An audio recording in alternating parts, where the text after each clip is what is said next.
South ఇండియాలోనే biggest sorry store మన Varahi silks మన విజయవాడ ఎంజీ రోడ్ లో డిసెంబర్ 4వ తారీఖున ఘన ప్రారంభం.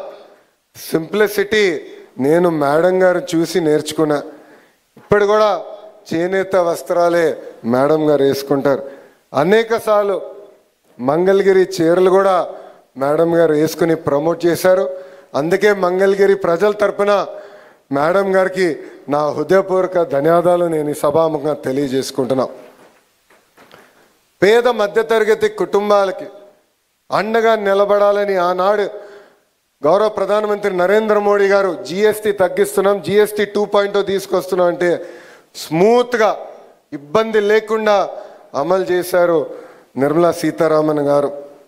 అంతేకాదు ముఖ్యమంత్రి గారు ఎప్పుడు ఆంధ్ర రాష్ట్రానికి ఏ సహాయం కోరినా ఆంధ్ర రాష్ట్ర ప్రజలకి అండగా నిలబడి నడిపిస్తున్నారు గౌరవ మంత్రి నిర్మలా సీతారామన్ గారు. ప్రత్యేకంగా నేను 4 ఉదాహరణలు చెప్పాలనుకుంటున్నా. మొదటిది అమరావతి. ఆగిపోయిన అమరావతి పనులని సరైన దారిలో పెట్టి అవసరమైన ఆర్థిక వనరులు అందించారు నిర్మలా సీతారామన్ గారు. రెండోది పోలవరం ప్రాజెక్ట్. గతంలో రివర్స్ టెండరింగ్ అని కాలయాపన చేసి కాఫర్ డ్యాము అదేవిధంగా ఇతర ఇంపార్టెంట్ కాంపోనెంట్స్ డ్యామేజ్ అవుతే దానికి ప్రత్యేక బృందం ఏర్పాటు చేసి పోలవరం ప్రాజెక్టును కూడా సరైన దారిలో పెట్టారు నిర్మలా సీతారామన్ గారు. ఆగిపోయిన విశాఖ స్టీల్ ప్లాంట్కి అర్ధరాత్రి 12ంటికి గౌరవ ముఖ్యమంత్రి గారితో మీటింగ్ పెట్టి నిధులు కేటాయిస్తే కాదు ఆ స్టీల్ ప్లాంట్ను కూడా సరైన దారిలో పెట్టిన వ్యక్తి గౌరవ మంత్రి నిర్మలా సీతారామన్ గారు. ఈరోజు ప్రపంచం మొత్తం విశాఖపట్నం వైపు చూస్తుంది. దానికి కారణం అతిపెద్ద డేటా సెంటర్ ఇన్వెస్ట్మెంట్. భారతదేశంలో అతిపెద్ద డేటా సెంటర్ ఇన్వెస్ట్మెంట్ గూగుల్ అక్కడ వస్తుంది. ఇప్పుడు అందరూ క్రెడిట్ తీసుకోవడానికి ప్రయత్నిస్తున్నారు.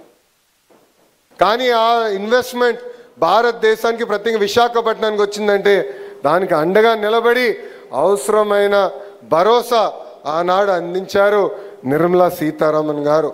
ఇట్లా చెప్పుకుంటా పోతే అనేక ఉదాహరణలు ఉన్నాయి. మేడం గారు ఈరోజు ఆంధ్ర రాష్ట్రానికి అండగా నిలబడుతున్నారు కనుకనే మనం అనుకున్న పనులని మనం చేయగలుగుతున్నాం. ఈరోజు ఒకే రోజు 15 బ్యాంకులకు కేంద్ర మంత్రి నిర్మలా సీతారామన్ గారు శంకుస్థాపన చేశారు.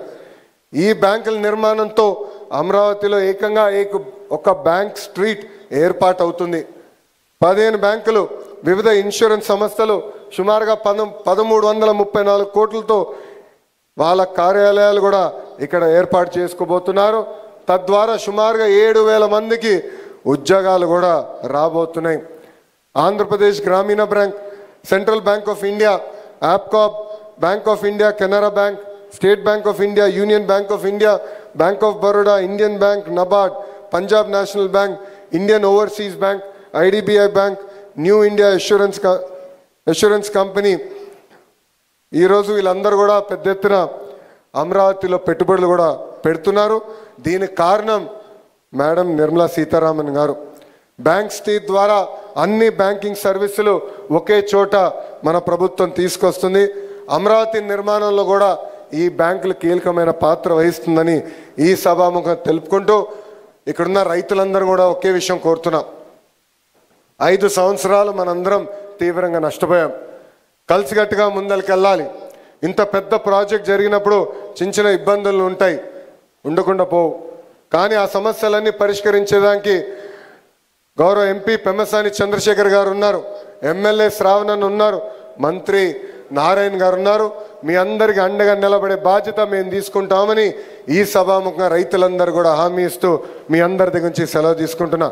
జై అమరావతి, జై అమరావతి, జై హింద్. Thank you.